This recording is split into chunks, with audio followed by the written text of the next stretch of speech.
अब इसको हिंदी में पढ़ लेते हैं। वह मनुष्य प्रसन्न होता है जो अफवाहों से प्रभावित नहीं होता है, जिसकी अंतरात्मा ही सबसे शक्तिशाली शरण स्थल हो, अथवा जो अपनी अंतरात्मा की आवाज़ को पूरी निश्चितता से दृढ़ता से पालन करता हो, जो चापलूस व्यक्तियों की झूठी बातों से, झूठी प्रशंसा से संतुष्ट ना हो, ना उनके बहकावे में आए, ना ही बड़े बड़े दमनकर्ता के चंगुल में फंसे। दमनकर्ता जो हानि पहुंचाने की कोशिश करें उनसे उसको वो हानि ना पहुंचा सके, ऐसे व्यक्ति हमेशा प्रसन्न रहता है। In English, in this stanza, the poet says that a happy man does not believe in rumor. Happy man कभी भी अफवाह में नहीं पड़ता है. He is always guided by his conscience and follows its voice strictly. He does not like to keep company with a flatterer. Flatterer means चापलूसों की. He is not influenced by the false praise. Influence means प्रभावित होना और false means गलत, praise means तारीफों से.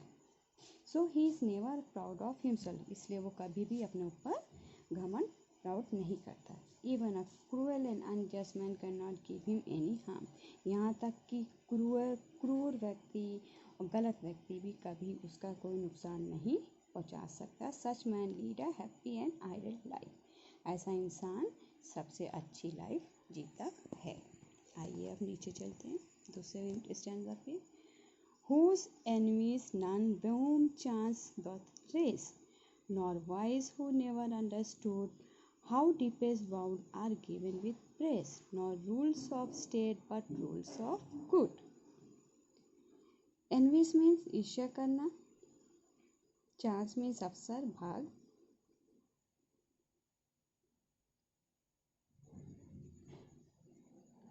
Raise means उन्नति करना. Lift off उठाना. Vice means बुराई करना. एविल मीन्स डीपेस्ट मीन्स अत्यधिक गहरा होना. वाउंड मीन्स जख्म, कष्ट देना. पेन मीन्स दर्द. स्टेट मीन्स राज या सरकार. गुड कंडक्ट मीन्स सदाचार. अब हम लोग इसको हिंदी में पढ़ते हैं. वह व्यक्ति कितना प्रसन्न होगा जो किसी ऐसे व्यक्ति से ईर्ष्या नहीं करता जिसकी सहयोग से या सौभाग्य से उन्नति हुई हो और जो किसी के विरुद्ध कोई बुरा भावना न रखता हो.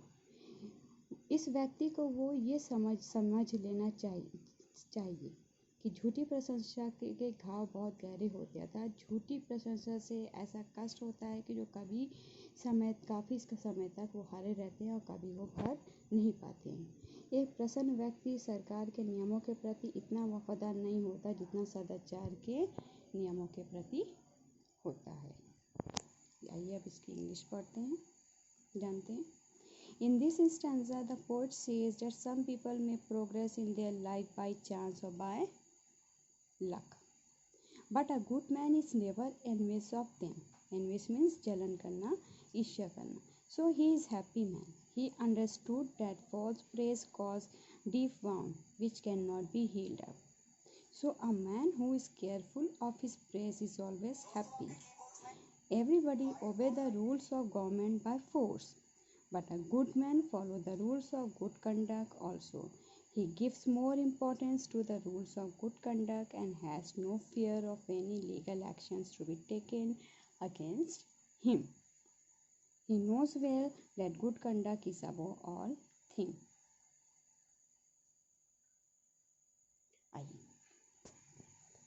Who God doth late and early pray, more of his grace than gift to lend. Who entertain the harmless day with the well-chosen books of friend. Doth means करता है, does. Late and early means देर सवेर, कभी भी, whenever one get time. Grace means ईश्वरीय गुण, godly को gift. Entertain means आनंद लेता है, enjoy करता है. Harmless day पूरे दिन बिना किसी को हानि पहुंचाए अपना काम से काम रखता है. आइए अब इसकी हिंदी जान लेते हैं. वह व्यक्ति कितना प्रसन्न होगा जो शाम सवेरे कभी भी ईश्वर की प्रार्थना करता है. ऐसे व्यक्ति को ईश्वर की प्रार्थना ईश्वरीय गुण प्राप्त करने के लिए करनी चाहिए, न कि जीवन के आनंद या अन्य के लिए। ऐसे व्यक्ति को पूरे दिन अर्थात किसी भी समय किसी भी व्यक्ति को कष्ट नहीं पहुंचाना चाहिए, बल्कि उसे अपना समय अच्छी पुस्तकें पढ़ने में, अच्छे मित्रों की संगति में व्यतीत करना चाहिए। आइए अब इसकी इंग्लिश में पढ़ते हैं। The poet says that a happy man is never envious of the progress of other. Means poet कह रहा है कि हैप्पी इंसान, खुश इंसान वो है जो किसी की भी तरक्की की कामयाबी से कभी भी जलन न करे, ईर्ष्या न रखे। He always follow the rule of good conduct without any fear of any actions of the government. वो हमेशा अच्छा सबके साथ विचार रख के अच्छा सदाचार करे बिना किसी के डर के। In this stanza, the poet advised to pray to God daily, whenever we get time. It is very necessary to lead a happy life. We should not pray to God for worldly gain, but for his blessing and mercy. A man should not give him harm of any kind to anybody at any time in the whole day, but he should pass his time either in reading good books or in the company of religious and pious people. आइए अब last stanza पे चलते हैं। This man is free from servile band of hope to raise or fear to fall, lord of himself though not of land, and having nothing he had all. ठीक है। Servile means दासतापूर्ण, दास, slave. Bands means बंधन। Rise means उन्नति करना।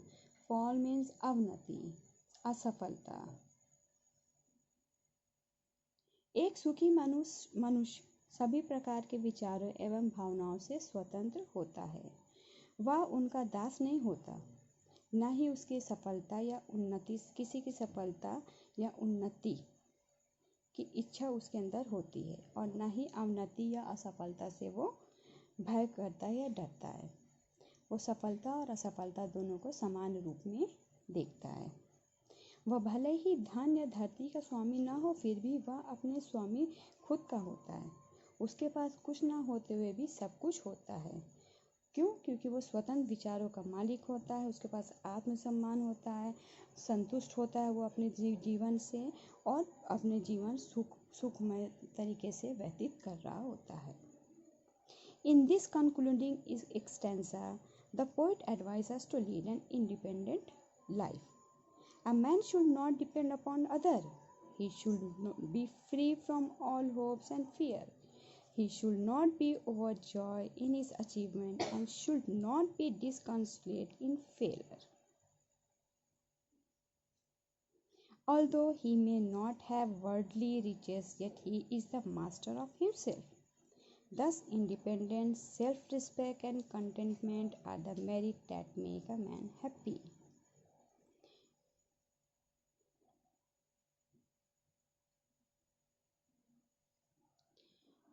हम उम्मीद करते हैं बेटा कि आपको ये पोयम समझ में आई होगी। आप इसको अच्छे से देखिएगा, इस वीडियोस को समझिएगा, पढ़िएगा, और आपके पास बुक्स भी अवेलेबल है, और उसमें से आप देखकर समझकर इसको पढ़िए, समझिए, उसकी टफ मीनिंग लिखिए, वर्ड मीनिंग इसकी याद करने की कोशिश करिएगा, और वर्ड मीनिंग के साथ साथ ये जो हम सेंट्रल आइडिया आपको अभी दे रहे हैं उसको भी पढ़ लीजिएगा।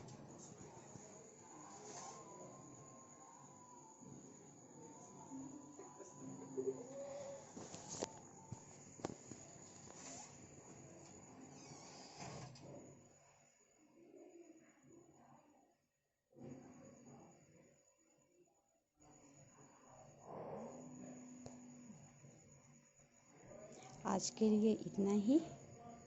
बाकी कोई भी प्रॉब्लम हो, कोई भी आपको परेशानी हो, आप तुरंत व्हाट्सएप पर मैसेज करिए। हम आपकी परेशानियों को हल करने की तुरंत कोशिश करेंगे।